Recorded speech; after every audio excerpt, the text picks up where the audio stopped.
She heard them before she saw them. The wagon came up the mountain trail, making the kind of noise that only a badly loaded wagon makes. Pots clanging, wood creaking, wheels grinding against rock. And Ada Marsh set down her bucket and stood in her yard and listened, the way a person listens to something they don't want to believe is coming. Nobody came up this trail. That was the point. She'd chosen this place 8 years ago because the trail was steep and narrow, and washed out in spring and frozen over in winter, and the nearest town was 11 miles down the valley, and nobody in that town had any reason to visit Ada Marsh. She'd made sure of that. The mule appeared first around the bend, a gray thing with a swayed back and a stubborn walk, pulling a wagon that was too heavy for it. Behind the mule sat a man on the driver's bench. He was maybe 40, thin in the way men get thin when they've been feeding other people before themselves, with a face that hadn't seen a razor in weeks, and clothes that looked like they'd been slept in. His hat was pulled low, and his hands on the reins were steady, but his shoulders were the shoulders of a man carrying something heavier than what was in the wagon. And in the wagon bed, sitting among sacks and pots and a rolled-up mattress and a rocking chair that had no business being on a mountain trail, were 4 children. The oldest was a girl, maybe 10, sitting straight-backed with a baby on her lap. Next to her was a boy around 7, with his arm around a smaller boy who couldn't have been more than 3. They were all thin. They were all quiet, and they were all looking at Ada with the careful, watchful eyes of children who had learned that new places usually meant new trouble. She didn't move.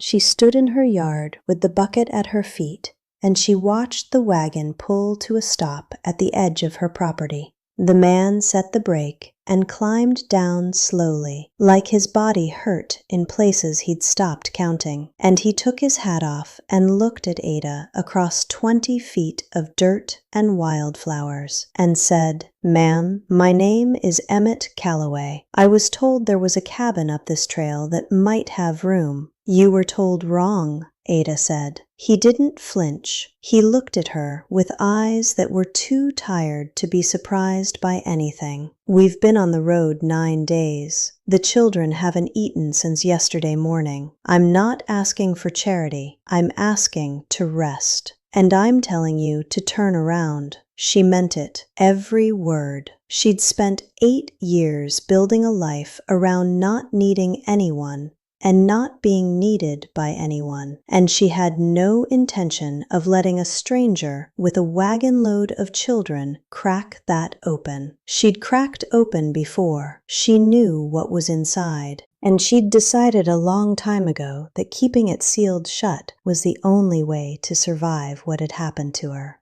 Emmett Calloway looked at his children. Then he looked at Ada. Then he put his hat back on and said, "Yes, ma'am," and turned to climb back onto the wagon bench. And that should have been the end of it. He should have driven back down the trail and out of her life, and she should have picked up her bucket and gone back to the well, and the afternoon should have continued the way every afternoon had continued for 8 years. Quiet, empty, and safe. But the girl, the oldest one, the one holding the baby, stood up in the wagon bed. She looked at Ada with eyes that had no business being that steady in a face that young, and she said, "My mama died 6 weeks ago. My daddy hasn't slept more than 2 hours at a time since. This baby cries all night, and he walks her until she stops. He's not asking you for anything he hasn't already tried to do himself. He's just run out of road." Ada opened her mouth to say something, and nothing came out. She stood there with the fence post under her hand and the bucket at her feet, and the mountain wind pushing her hair across her face. And she looked at that girl holding that baby, and she felt something move inside her that she'd spent 8 years trying to kill. "Get off my property," she said. But her voice broke on the last word, and they both heard it. Emmett climbed onto the bench. He picked up the reins. The mule shifted forward. And then the girl did something that changed everything. She climbed out of the wagon. She walked to Ada's porch with the baby on her hip, and she sat down on the top step. Then the 7-year-old boy climbed out and sat next to her. Then the 3-year-old, who had to be lifted down by his brother, toddled to the porch and sat on the bottom step and put his thumb in his mouth. 4 children sitting on Ada Marsh's porch like they'd been planted there.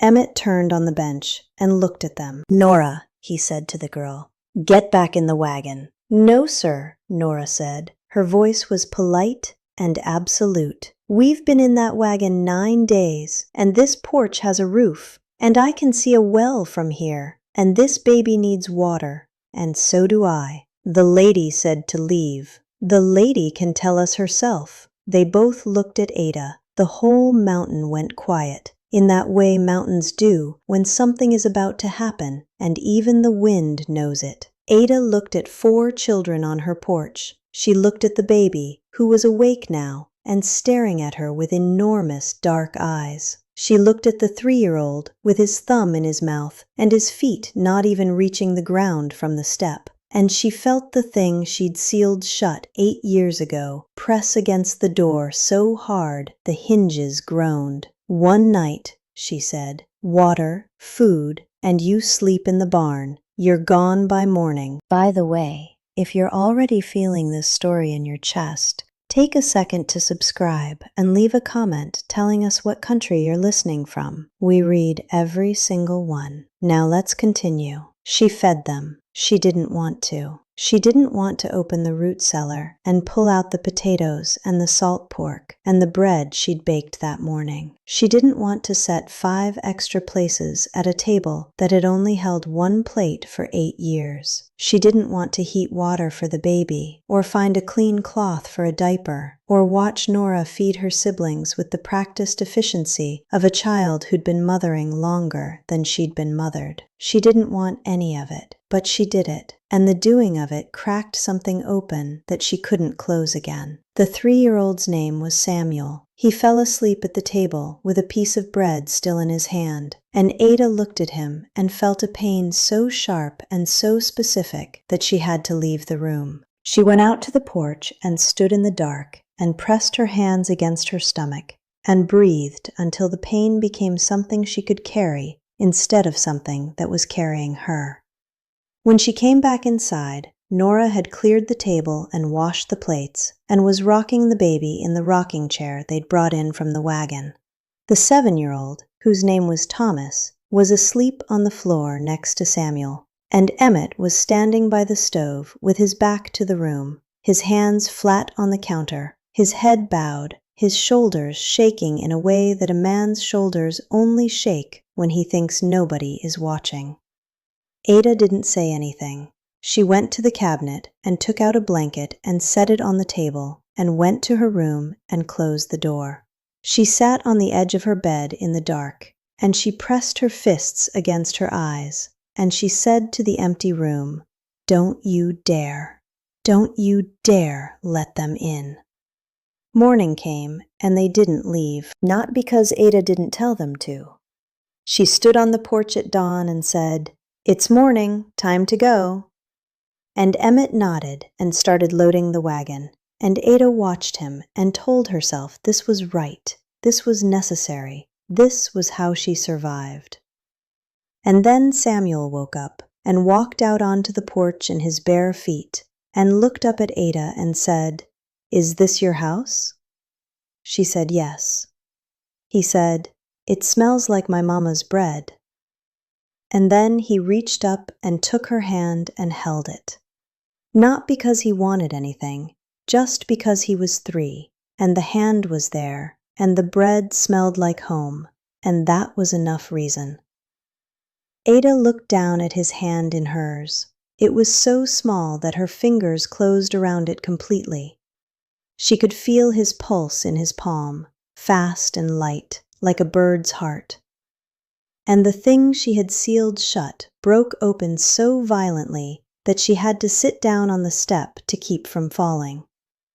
She told Emmett he could stay a week. Just until the baby was stronger, she said.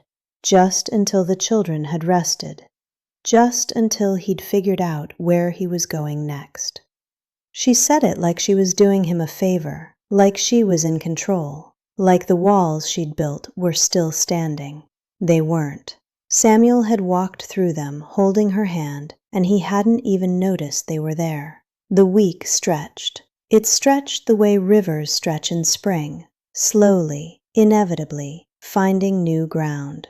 Emmett worked. He didn't ask what needed doing, he just saw it and did it. He fixed the fence post that had been leaning since the last storm. He split a cord of wood and stacked it properly against the barn wall. He patched the roof where the rain came through above the stove. He worked from dawn until after the children were asleep, and he never once complained, and he never once asked Ada for anything, and he never once tried to make conversation when she didn't want it. Nora took over the kitchen with a competence that made Ada uncomfortable, because it meant the girl had been running a household since before her mother died, and probably before that, too.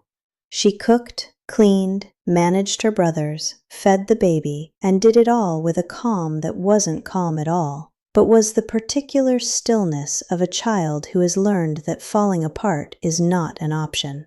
Ada recognized it. She'd worn that same stillness herself once, a long time ago, in a life she didn't talk about.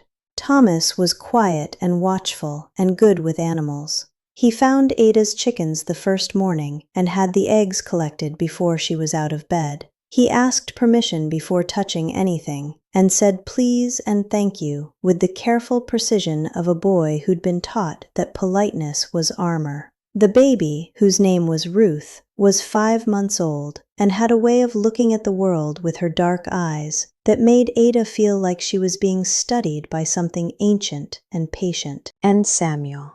Samuel followed Ada everywhere. He followed her to the well and the garden and the chicken coop and the root cellar. He sat on the ground while she worked and talked to her in the rambling way that 3-year-olds talk, about bugs and clouds and the color of dirt and whether the chickens had names. Ada answered him at first with single words, then with sentences, then with something that she refused to call warmth, but that felt warm anyway. He reminded her of someone. That was the pain she'd felt the first night, the specific, targeted pain that had driven her to the porch. He reminded her of someone she'd lost, someone she couldn't talk about, someone whose absence had driven her up this mountain 8 years ago and kept her there. On the 6th night, after the children were asleep, Emmett sat on the porch step, and Ada brought out 2 cups of coffee and sat next to him, which was the first time she'd chosen to sit near him rather than across from him. The mountain was dark, and the stars were out,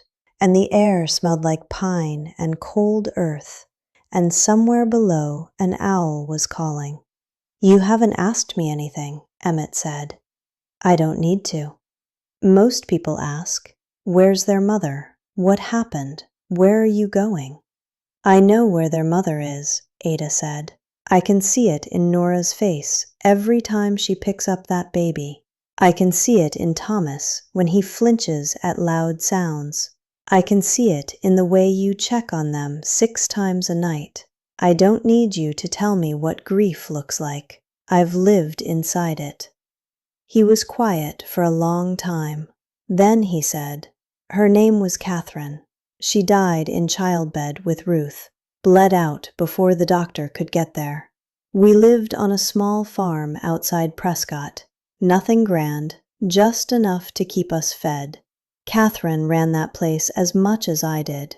She was the one who taught Nora to cook. She was the one who sat with Thomas when he had nightmares. She was the one who could calm any room just by walking into it. And when she died, the farm died with her. I couldn't keep it, couldn't work the fields and tend 4 children at the same time. Sold it for what I could get, loaded the wagon, and started driving. Didn't even know where I was going, just knew I couldn't stay in the house where she'd died." He paused. Nora was holding her hand. She was 10 years old, and she held her mother's hand while she died, and she hasn't cried once. Not once. And I don't know if that means she's strong or if it means something inside her broke that I don't know how to fix. Ada felt her throat tighten. It means both, she said. It always means both. What happened to you, Ada? Why are you up here alone? She didn't answer for a long time.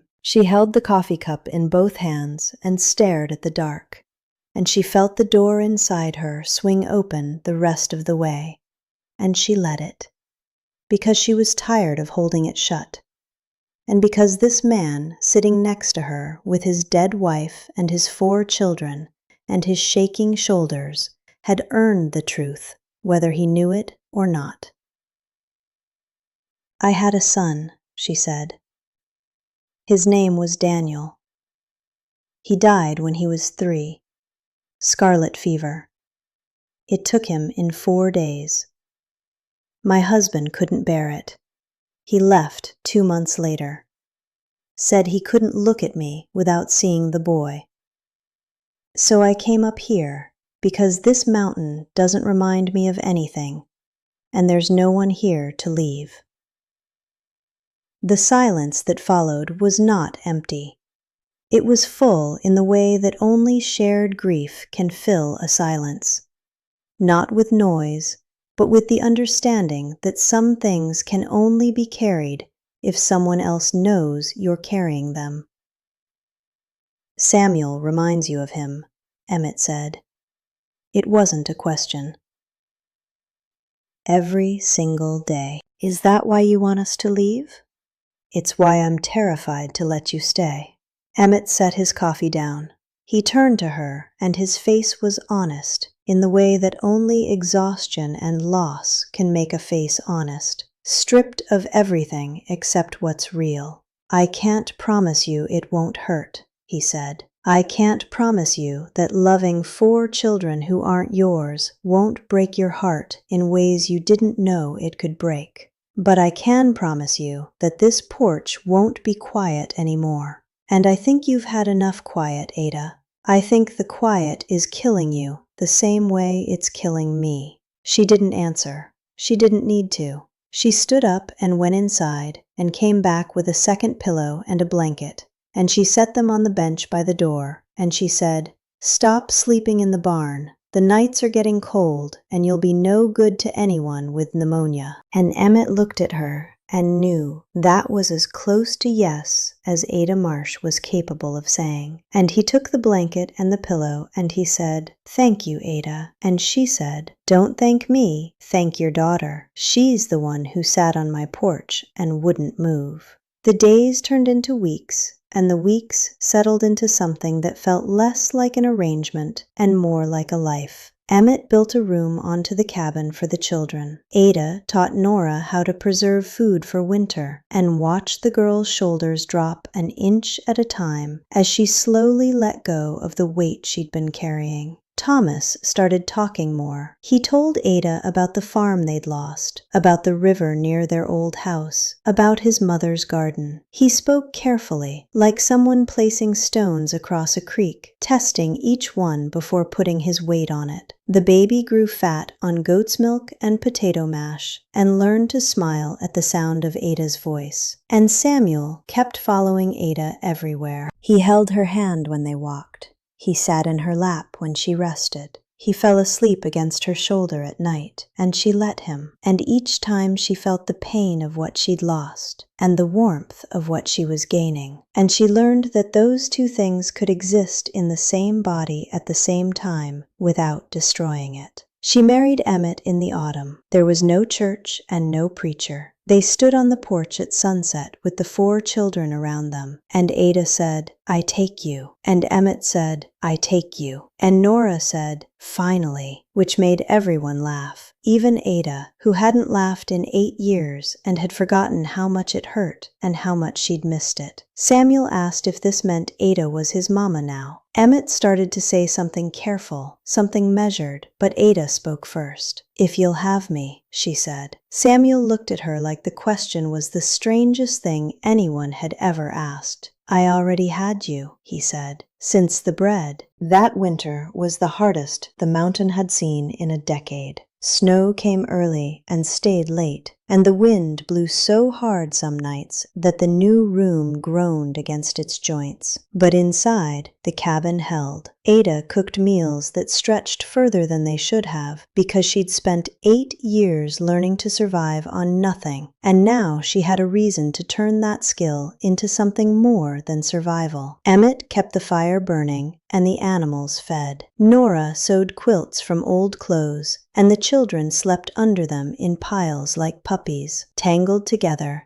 warm. Thomas read aloud in the evenings from a book Ada had kept on her shelf for years, but never opened because reading aloud requires an audience, and she hadn't had one. He read slowly, sounding out the harder words, and nobody corrected him because the sound of a boy reading by firelight was enough without it being perfect. 3 years later, the cabin had grown 3 more rooms. The herd had doubled. There was a proper garden that Nora and Ada worked together, side by side, not needing to talk because the work said everything.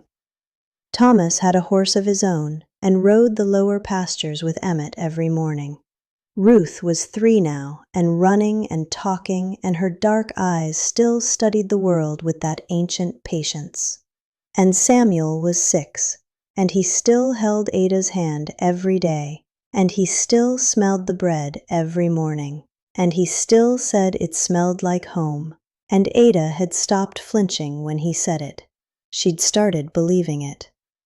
One evening, Nora found Ada on the porch, looking at the mountains. The girl sat down next to her, 13 now, taller, with her mother's face settling into her features like a photograph developing. "Ada," she said, "can I ask you something?" "You can." "That first day, when you told us to leave, were you really going to let us go?" Ada looked at the mountains. She looked at the yard where Samuel was chasing Ruth through the wildflowers. She looked at the cabin with smoke rising from the chimney and lamplight in every window. "Yes," she said, "I was." What changed? Ada watched Samuel catch Ruth and lift her up and spin her around, and she heard the sound that filled the yard, which was laughter, which was the sound her mountain had been missing for 8 years and hadn't known it. "You sat on my porch," Ada said, "and you didn't move." Nora leaned her head against Ada's shoulder. "I wasn't going to." "I know. That's what saved me." If this story reached into you, if it reminded you that sometimes the people who save us are the ones we tried to send away, and that the door we're most afraid to open is the one that leads to everything we need, then you're in the right place. Subscribe for more stories of second chances, unexpected families, and love that refuses to leave.